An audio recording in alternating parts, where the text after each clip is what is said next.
Well, hello and a very warm welcome to a brand new edition of World Panorama with me, Frank Pereira. Let's now bring you up to date with all the headlines from across the world. Prime Minister Narendra Modi wraps up a busy 5-day visit of the United States. Joint declaration with President Obama affirms new chapter in bilateral ties. Hong Kong's chief executive Leung Chun-ying offers talks with protesters. Occupy Central protesters accept talks amid protest standoff. Violent clashes erupt in two districts. US-led strikes in Iraq gets more firepower. Australian Parliament approves strikes against IS in Iraq. Island nation to also use Special Forces troops against Islamic State. And India beat Pakistan to take the gold medal in hockey at the Asian Games in Incheon. Spirited men's team book a place in the Rio Olympics.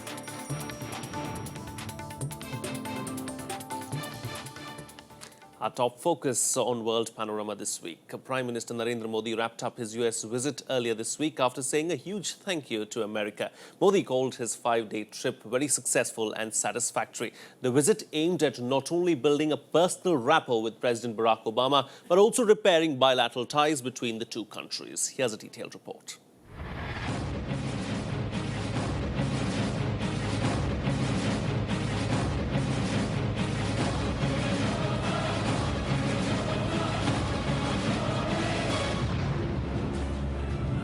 Prime Minister Narendra Modi returning to India after his 5-day visit to the United States of America. The visit ended with a summit meeting with US President Barack Obama on Tuesday, after which Modi urged US firms to invest in India's defense industry. There was a discussion in terms of defense ties, and Prime Minister explained that under his new vision, Make in India was a priority for him. He also explained that right now in the defense sector, Israel or any foreign company can invest up to 49%. The first Modi and Obama summit meeting at the White House also served to moderate the differences between the two countries on tackling terror.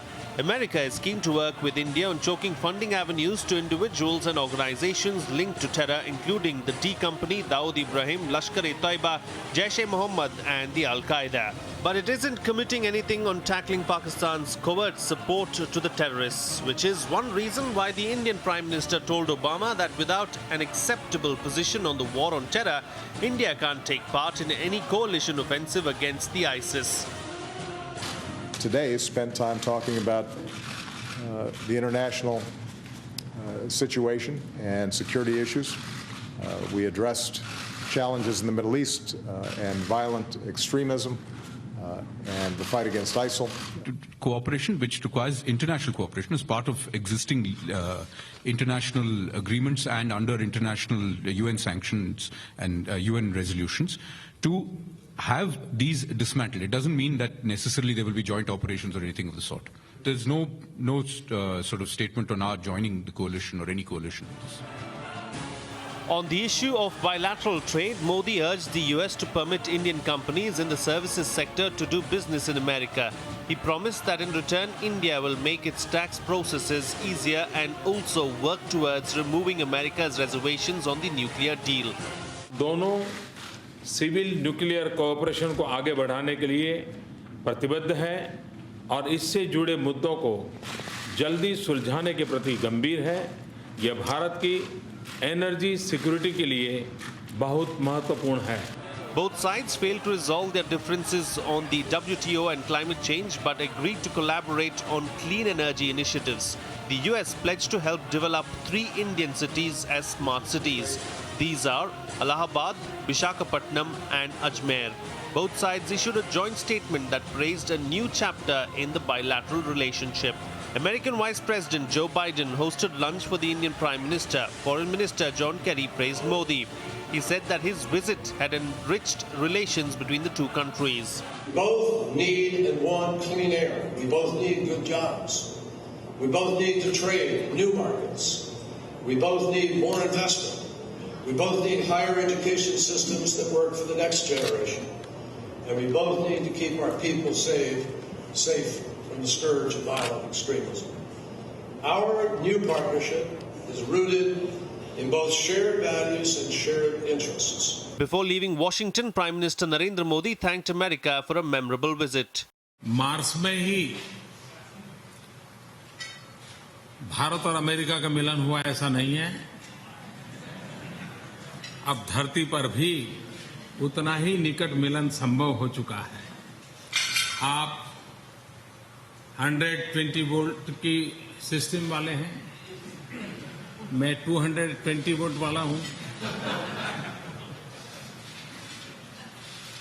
तो 120 और 220 के बीच में उस ऊर्जा का जो अंतर है उसका मेल करना, उसके लिए जो आवश्यक मजल काटनी होगी वो काटने में इस यात्रा में हम सफल हुए। Prime Minister Modi didn't forget to pay his respect at the memorial of human rights champion Martin Luther King Jr. He also took part in the Indo-American Business Council meeting, where he underscored the importance of friendship between the two countries and the benefits that both partners can derive from the relationship. Joining me on the show this week is Pramit Choudhary, Foreign Affairs Editor of the Hindustan Times. Welcome to the show, Pramit. Thank you for joining me here, of course. Let's talk about Prime Minister Modi's visit to the United States. What do you think were the main takeaways from this visit? Well, I think the real thing that he's accomplished is that he is preparing for reviving a relationship over the next 2 years. So, for example, we used to have an India lobby that was created during the nuclear deal, which basically disintegrated from about 2007 onwards, largely because of apathy from India. And he went back and he met the same groups. He met the corporate America, he met the Indian Americans, he met other groups like the Jewish lobby and the congressional leadership, all of whom were the core of this lobby, and in effect is now saying, I want to bring this back together again. Second, he then says that, all right, we have a number of specific micro problems. We have an intellectual property rights dispute. We have problems on investment issues. And so let's set up methods to handle these. So he sets up a working group within our trade policy forum to look at IPR issues. And it will be every year we'll meet and try to handle the problems that will probably cropping up between India and the United States on these type of issues. And so he set up a group of different bodies and organizations and paths by which we can start to solve a lot of these problems. A lot have essentially crept up over the past 5 or 6 years. And the net result will be, and then he's gone, and the biggest gain, I think, will be that he's gone to corporate America and said that, look, all of the problems that you have are retroactive tax, and the various laws and regulations that are causing you problems and which are also causing problems for Indian business, I'm going to get those solved. And I'm going to get those solved in the next, one presumes in the next 1 year or 2 years. So please prepare your plans for investment. And I think the U.S.-India Business Council said that they did a survey of just 20% of their membership, of the largest ones.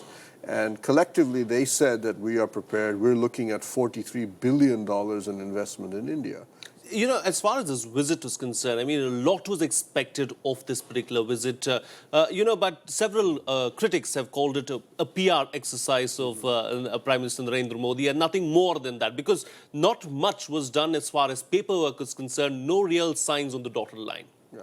No, there weren't too many agreements, and I think that partly because he hasn't been in power for too long, and second, the real purpose that America, why did Obama invite him? Remember, Modi didn't ask for this invitation. Obama invited him personally, and it's very rare to get not only a dinner in the White House, but also to get it right after the UNGA. Normally, the U.S. president just has bilaterals and he doesn't bother after that.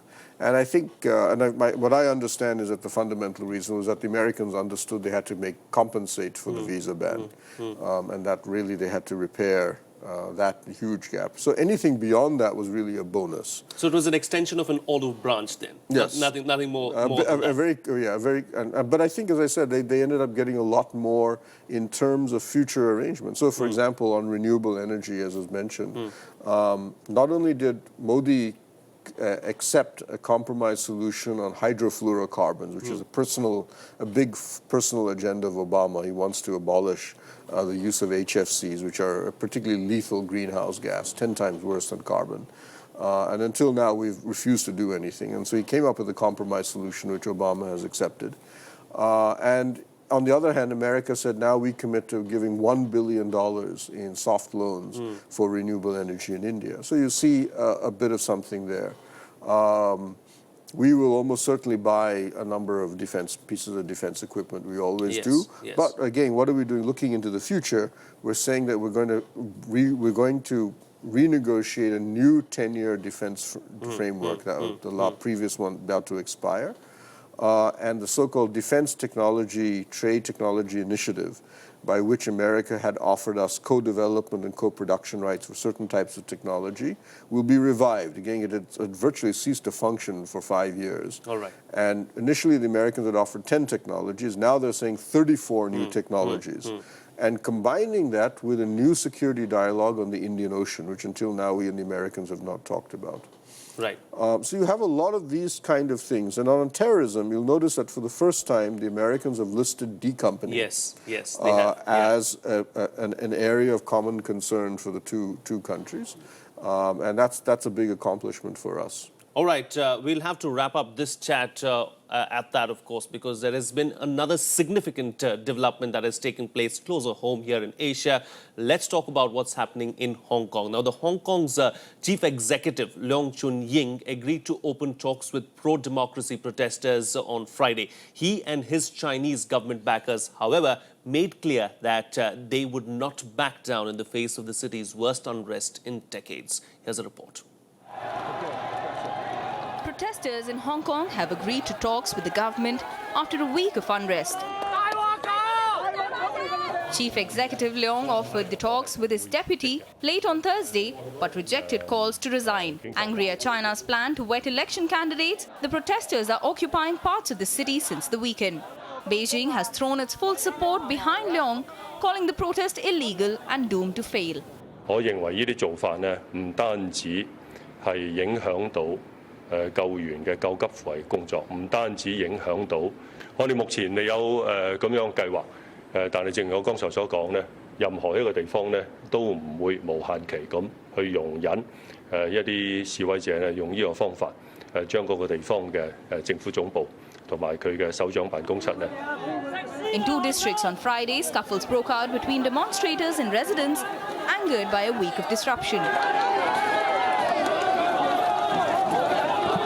In Mong Kok, a commercial district across the water from Hong Kong Island, police formed a human chain to separate the opposing groups. Similar, though smaller, disturbances were reported from the Causeway Bay area on Hong Kong Island. Actually, the police is trying to prevent those guys from destroying our protection, and then they are preventing them to destroy these stuff, and so that we can continue our protection here in Mong Kok. Government offices in the main protest-hit area have been closed, with the authorities urging staff to work from home because roads were blocked. Though the protest was significantly smaller on Friday, some groups remain on the streets. Police criticized protesters for obstructing traffic and blocking supplies reaching government offices. The obstruction is unreasonable and unnecessary, severely affecting the emergency service and the life of the general public. I emphasize that this behavior is not only irresponsible, but also law-breaking. China's leaders have issued very few direct comments about the Hong Kong protests since they began. President Xi Jinping is yet to mention the protests directly. Pramit, let's talk about what's happening in Hong Kong now. I mean, both sides have dug their heels in. There seems to be no real relief in sight in the near future. Yeah. And, you know, China has made it very clear. When the US tried to intervene, China said that Hong Kong is a matter of internal affairs of China. We do not want anyone to intervene. Yeah. I mean, going forward, what do you see happening as far as Hong Kong is concerned? Well, I think the Chinese government's policy will be to slowly grind the demonstrators down. Already the numbers of demonstrators have dwindled fairly rapidly. And the game for them will be to slowly just be patient and hope that one by one, less and less demonstrators more and more will go home. You know, one of the allegations made by, the Occupy Central protesters is the fact that, many of the anti-Occupy Central protesters who have come into Hong Kong now have been brought in from the mainland. Yeah. So, that's one of the allegations that has been made. Do you think that has actually happened and that's the way forward as far as the Chinese government is concerned? Wouldn't surprise me, but I think that it's important to realize that what we're seeing is the bulk of the demonstrations are taking place in Hong Kong Island. This is a middle-class area. Now, you saw in Kowloon, which is largely a working-class area, you've actually seen the bulk of these anti-demonstration protests, where a lot of the working class are not particularly happy at the demonstrations because they don't really care about the democracy. They're only concerned about their livelihood, and they're saying, you're blocking the streets, we can't work. And this is going to be the big difference between this and, let's say, Tiananmen. Tiananmen became a huge danger for the Chinese government because the original student demonstration, I remember in those days, students used to demonstrate almost every year in Tiananmen and nobody cared.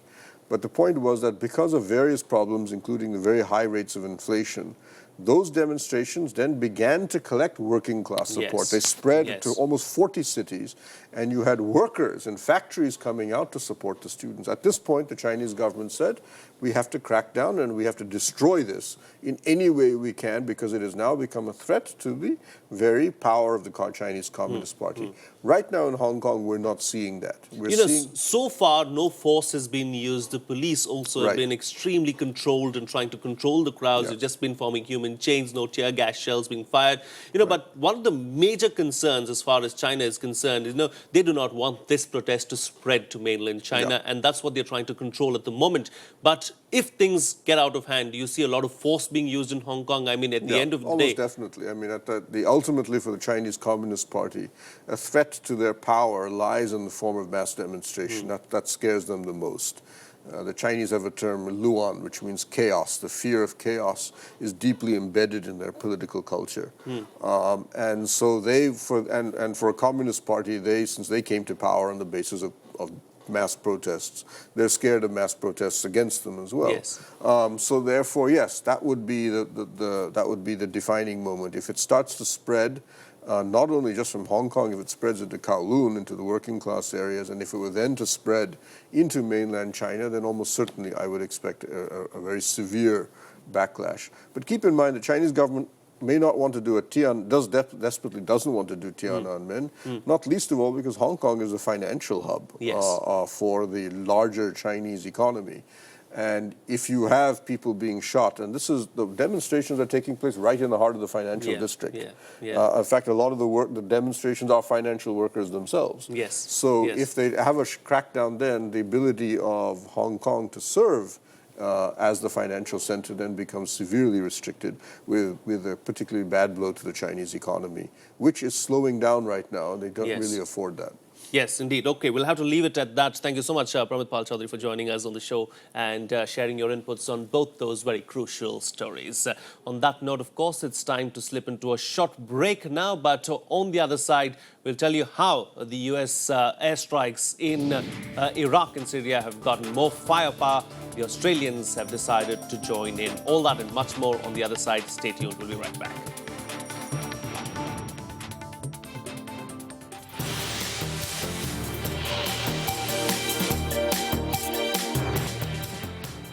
Welcome back. You're watching World Panorama. Well, the Australian cabinet has given its approval for fighter jets to join the US-led military action against Islamic State targets in Iraq. Prime Minister Tony Abbott said IS was a death cult that had declared war on the world and must be stopped. Here's a report. Australian Special Forces troops will be deployed in Iraq to assist in the fight against Islamic State militants. Australia's Prime Minister Tony Abbott made the announcement on Friday and said that the country's aircraft will also join US-led coalition strikes. While the involvement of Australian aircraft in Iraq had been flagged, the use of Australian troops on the ground was not as widely anticipated. Cabinet has authorised Australian airstrikes in Iraq at the request of the Iraqi government and in support of the Iraqi government. Also, subject to final legal documentation, Cabinet has authorised the deployment of Australian Special Forces into Iraq to advise and assist Iraqi forces. Last month, Abbott sent aircraft and 600 personnel to the United Arab Emirates in preparation for joining the coalition.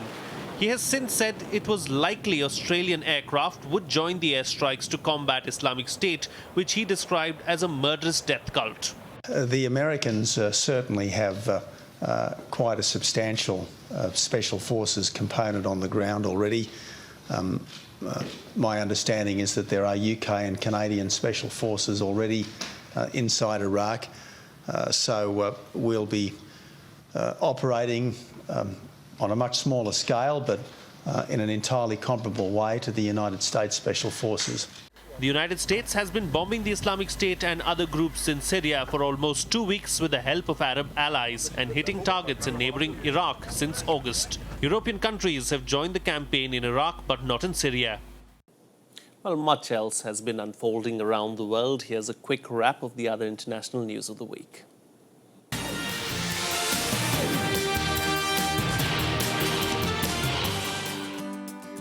The head of the US Secret Service has resigned amid mounting criticism of her handling of the security breaches at the White House. Julia Pearson put in her papers hours after an unconvincing appearance before the House of Representatives Government Oversight Committee. News of another incident involving an armed man allowed in a lift with Obama compounded calls for her to go.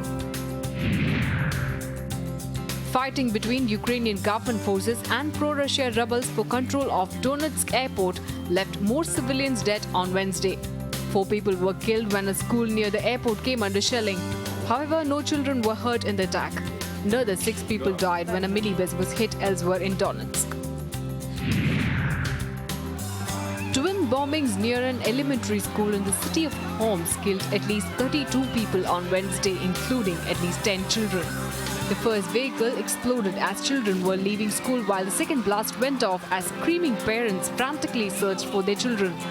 No group claimed responsibility for the attack, but Syrian rebels have carried out numerous bombings in the government-held areas of Homs. At least 7 Afghan soldiers died and many were injured after a suicide bomber targeted a bus carrying troops in Kabul. A second bus was hit by a suicide bomber elsewhere in the city, injuring 2 soldiers and 2 civilians. The Taliban said that they had carried out the attacks.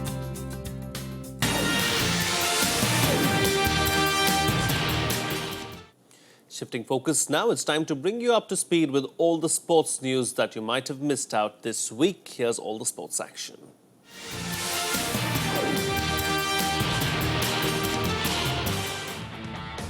Rory McIlroy has been voted the PGA Tour Player of the Year for a second time after winning 2 majors in 2014. The 25-year-old world number 1 from Northern Ireland won 3 consecutive tournaments, starting with his first Open title in July. McIlroy won the WGC Bridgestone Invitational before clinching a second US PGA success at Valhalla.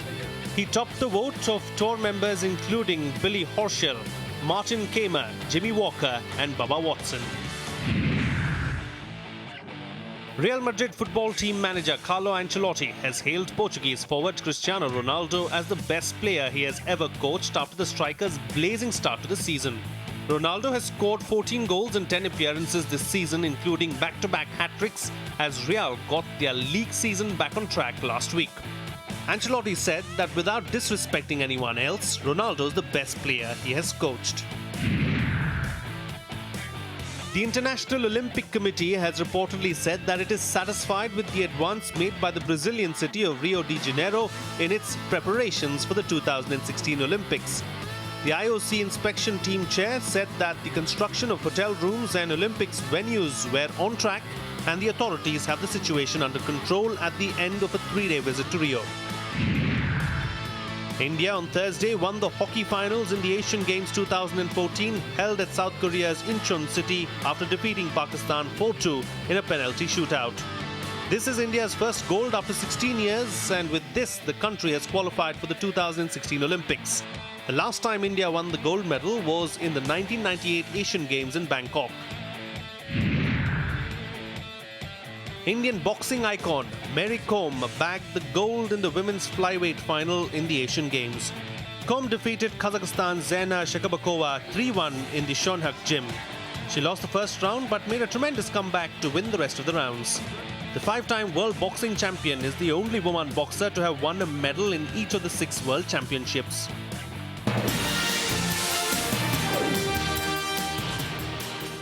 And finally, let's take a look at what's creating a buzz in the world of show business. Here's our entertainment wrap.